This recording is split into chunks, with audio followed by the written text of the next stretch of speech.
Mas vamos falar depois da tua continuidade. Uma vez eu escutei que você quase foi pra Globo. Você teve proposta da Globo alguma vez?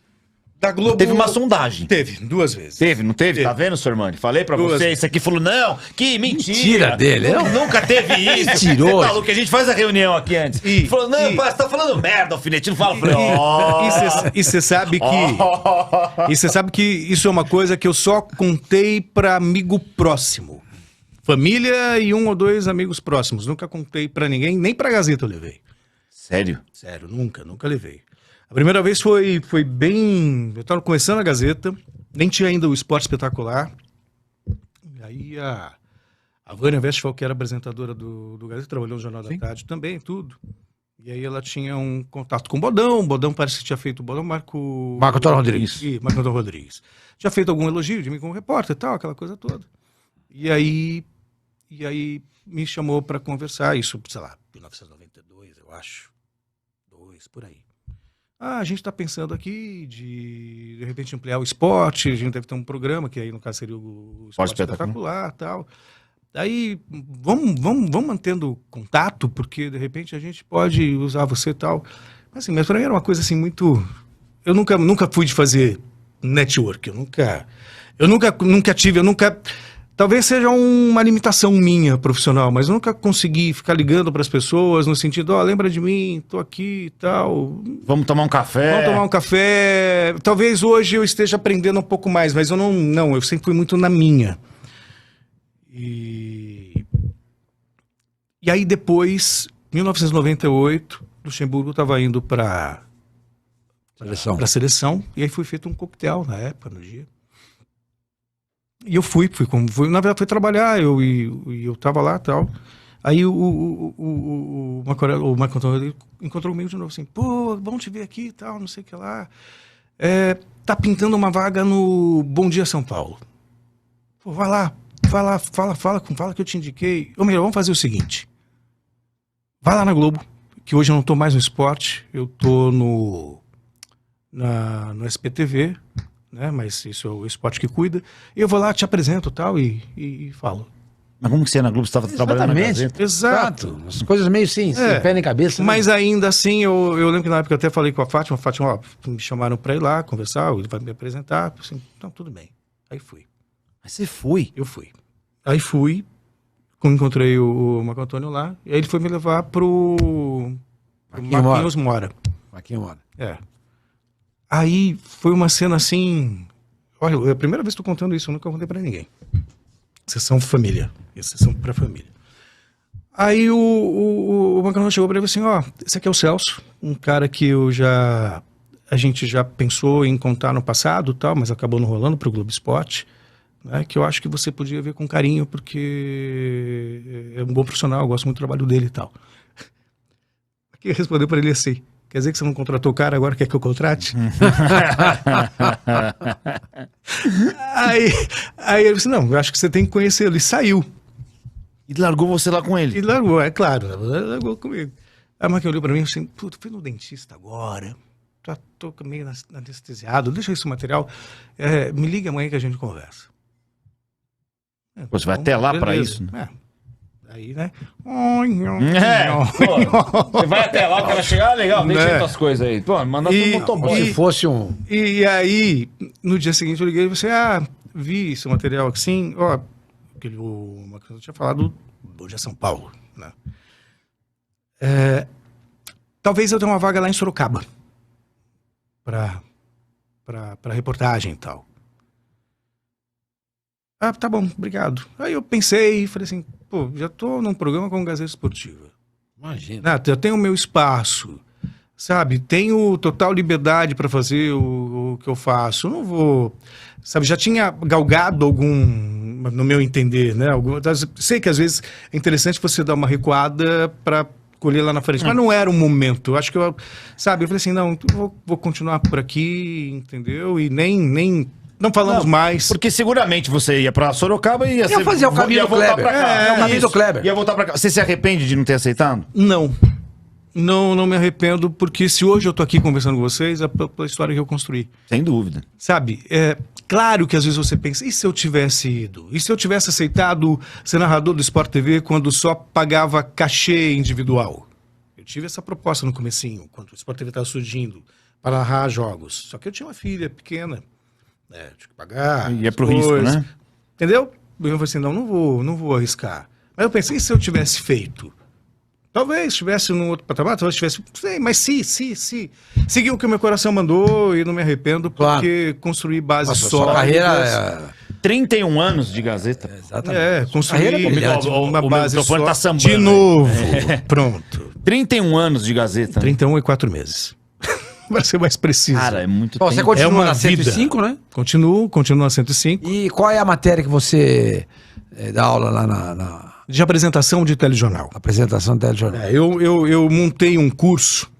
Eu dava aula de locução para novos locutores, formando novos locutores. Na Casper. Não, isso trabalhei no Senac, Rádio Oficina. Eu me formei na Rádio Oficina. Então, ministrei curso lá, comecei com um professor lá, depois dei aula no Senac por 8 Pô, mano, anos. você deve ter comprado diploma. Imagina, eu nunca tive dinheiro pra comprar essas coisas, não, senhor mãe.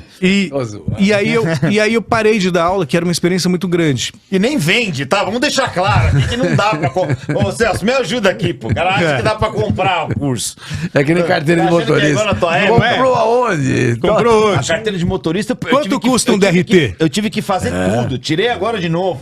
De novo? Claro, pô, você é um mau motorista, foi obrigado a fazer toda a Tirei escolinha de novo, cara. Fiz tudo, Sormani. Fiz tudo. Ixi, E saco, 4 horas sentado na calçada esperando minha vez pra fazer a baliza. lá. Os caras te conheceram lá. Puta Ô, que alfinete pariu. lá, é alfinete barbeiro! Vai lá, E aí me pintou uma possibilidade de eu dar aula na faculdade. Passei por todo o processo de seleção, ministrei aula para banca, aquela coisa toda. Fiquei em primeiro lugar na cadeira e estava apto para dar aula. Só que aí eu já tinha 2 contratos com a TV. E então o jurídico da TV vetou. Tipo, pô, se o Celso for dar aula também aqui, como registrado, Mas pode não tinha deixar época como do PJ. dono, né? Não, vão achar que o Ministério do Trabalho vai achar que ele dorme aqui, que ele mora aqui. Então não rolou de eu dar aula na faculdade, que foi uma frustração. Só que aí a coordenadora do curso da Casper foi muito sensível, assim, pô, mas a gente queria te aproveitar de alguma maneira, porque você foi tão bem no processo seletivo. Pensa num workshop, em alguma coisa para você criar, para a gente utilizar de alguma maneira. E aí eu lembrava que os estagiários da TV, eles iam para a rua e não tinha a menor orientação. Ah, vai lá fazer matéria. O cara voltava, olhavam para ele assim, viam assim, você tem jeito, você não tem jeito, você tem talento, você não tem talento. E as coisas não são Tem assim. peneira em futebol. Eu acho que é habilidade que se desenvolve. Então eu montei um curso voltado justamente para esses recém-formados, para terem a possibilidade de se desenvolver como repórteres, como apresentadores, descobrir a essência da comunicação, né? Porque é treino, é trabalho, é repetição. Aí montei um curso que era só voltado para voz, aí depois tinha uma demanda para mais um curso de voz e câmera, aí depois criei um outro módulo, então aí eu criei um módulo de apresentação de telejornal, que eu vou treinando desde a base, do princípio da voz, até Que legal. a bancada mesmo. Que legal. E você Isso acha que- desde 2003, então são 20 anos de curso. E você acha que mudou muito da época, por exemplo, que você se formou para agora? Como é que tem que ser passado esses ensinamentos para o pessoal de comunicação com essa nova geração? É a mesma linha ainda ou tem coisa nova aí? Não, eu acho a essência da comunicação é a mesma. Da maneira que você usa para falar na internet, no rádio, na televisão, hoje é tudo muito coloquial. Então não mudou muita coisa. Mas a abordagem, obviamente, é outra. A maneira de você... Hoje é muito mais solto, né? Então as pessoas podem ser ainda mais naturais, sabe? Genuínas mesmo. Eu acho que a ideia é você ser genuíno na sua comunicação. E dominar as técnicas de maneira que você fale com clareza, que você entenda, tenha a consciência vocal, a intenção do seu texto, que tem uma interpretação, queira ou não. Interpretação, não falo da interpretação do teatro, que é fingir ser outrem, mas dá vida às palavras, dá vida à intenção do texto, sabe? Entender que, de repente, tem diferença se você falar assim, 10 torcedores foram presos ontem e 10 torcedores foram presos ontem. A maneira de você se comunicar, a intensidade que você coloca, sabe? O envolvimento com o texto. Contar um Entender que o outro, você fala pro outro, que muita gente, as pessoas vão falar no rádio, na televisão, e é uma coisa meio de ego. Eu vou falar porque é bonito estar no rádio, é bonito estar na televisão. Entender não, só justifique isso aqui, o que você tem para falar. E se você não colocar o seu interlocutor como prioridade, a coisa não vai funcionar. Aí, ó. Tá vendo, Sormani? Não, eu sempre estou atento, vou aprender tudo. Mas imagina, eu estou longe de saber qualquer coisa. Verdade, verdade. O Thiago Asmar esteve com a gente aqui, certo? Isso. E ele nos contou que no começo dele na Globo, lá no Rio, os caras não deixavam ele ir pro ar porque a voz dele não era boa. Como é que você vê essa questão? Ainda abrangendo esse tema, a questão física do jornalista na televisão, porque antigamente dava-se muita importância para isso. Hoje está caindo. Tá caindo, tá caindo. Hoje. O que você acha de tudo isso? Da questão da voz, se é mais importante você dar vida às palavras, como você falou, a questão do shape, vamos dizer assim, né? Do repórter, tem que ser o bonitão, a bonitona. Não, isso já caiu por terra e ainda bem que caiu. Você criava um perfil e que acaba discriminando outras pessoas, outros tipos, outros estilos. Então, se eu não tenho voz grave, não vou poder trabalhar no rádio. Se eu não sou magrinho, alto, não vou poder trabalhar na televisão.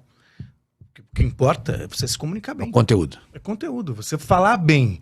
Então, eu acho que não passa pela... não tem uma voz bonita, não tem uma voz boa. Mas o que você pode fazer para desenvolver uma boa voz? Acho que a questão de voz bonita ou não é timbre. Timbre você tem o seu, você tem... Agora, falar bem é a habilidade que você desenvolve. Então, de repente, você encontra caminhos de produzir uma voz que é impactante.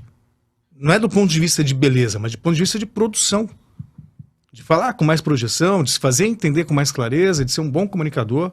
Acho que já de um tempo para cá, quando surgiram as figuras dos âncoras, que eram jornalistas normalmente que vinham da credibilidade do jornal impresso, e não um rostinho bonito na televisão, começou a se abrir um pouco mais. Com Boris Casoy, né? Exato. Que não tem um perfil daquela coisa da voz bonita, do rostinho. Não era o Cid Moreira, o Sérgio Chapelin. Mas era um cara nem que... como é que chama esse de hoje aí que apresenta lá? O William Bonner. William Bonner. Não, era o cara que dominava o assunto. Isso que eu falo. Então o que justifica alguém é o que ele tem para falar. O conteúdo dele. Então se ele tem um conteúdo e sabe passar esse conteúdo, é isso que eu acho que pode ser desenvolvido e qualquer um pode fazer. Esse foi o grande mote do curso, de mostrar para as pessoas que qualquer um, sem exceção, pode falar tão bem como um apresentador de telejornal. E aí você começa com a experiência de que aí vem um advogado que quer fazer um curso. Aí vem eu tive um mecânico de automóvel que foi fazer... E ele começa a desenvolver e começa a falar tão bem quanto qualquer jornalista que está lá na bancada e falando bem. Então isso para mim foi sedimentando essa coisa, essa verdade que para mim ela é absoluta, de que qualquer um pode. Então quando qualquer um pode, você pode abranger e levar para qualquer lugar. Legal. E falar bem hoje acho que é requisito para qualquer profissional. Até nas relações interpessoais. Claro. Para minimizar ruído, se fazer entender, sabe? A maneira de se portar na liderança de uma equipe. Quantas vezes a gente não conversa com algumas pessoas e a pessoa, ela soa indelicada, grossa. Aí você fala para ela, não, desculpa, não foi minha intenção. É que ela fala de um jeito que ela não tem a consciência de como ela fala. Então a intenção dela não é agredir, não é ser agressiva, não é ser grosseira. É o natural dela. A partir do momento que ela tem consciência de como ela fala, ela pode modificar esse tipo de performance. E quando ela modifica isso, ela melhora as relações. Sem dúvida nenhuma. Aí a pessoa que sempre tende a achar que ela é brava, que ela é grosseira. Não adianta você falar assim, é meu jeito. Então tem que trabalhar, né? Então passa muito pela consciência vocal, como eu falo. Às vezes as pessoas são arrogantes porque elas não têm consciência de como elas falam. Ou a pessoa sabe muito, mas ela é tímida, fala pra dentro, aí não tem a conexão. Então muda muito, às vezes o discurso é o mesmo, mas a maneira como ela fala é outra. Sabe, eu vou contar um case aqui do... Estava preparando o Jackson Follman para uma palestra. Né? Então a história dele é uma história muito rica, muito bonita. Jackson Follman é o que sobreviventes do avião da Chapecoense. Sabe? Então o texto era... Aí a maneira como ele estava fazendo causava um tipo de reação e sensação. Quando de repente ele muda e entende qual é a intenção, a palestra é um impacto total. E o mesmo e a história texto, né? é a mesma. História é a mesma, né? Mas é a maneira como você conta. É a maneira como você conta. É a maneira como você entende a intenção. Verbaliza tudo. Verbaliza tudo aquilo. E qual é o objetivo? O que eu quero passar? Eu quero passar pesar ou eu quero passar alguma coisa que faça com que as pessoas percebam que, meu, a vida tá aí e é legal você viver. Aí. Tá vendo, senhor? Respondeu com uma palestra a sua pergunta, tá Não, vendo? é sempre assim, né? Eu vivendo e aprendendo. Né? Muito legal. Muito, Não, obrigado por dar muito esse- legal. essa é possibilidade é de uma falar. pessoa especial, né? Muito legal. Obrigado, gente. Olha a aluna dele, ele tá chorando agora de emoção, olha lá.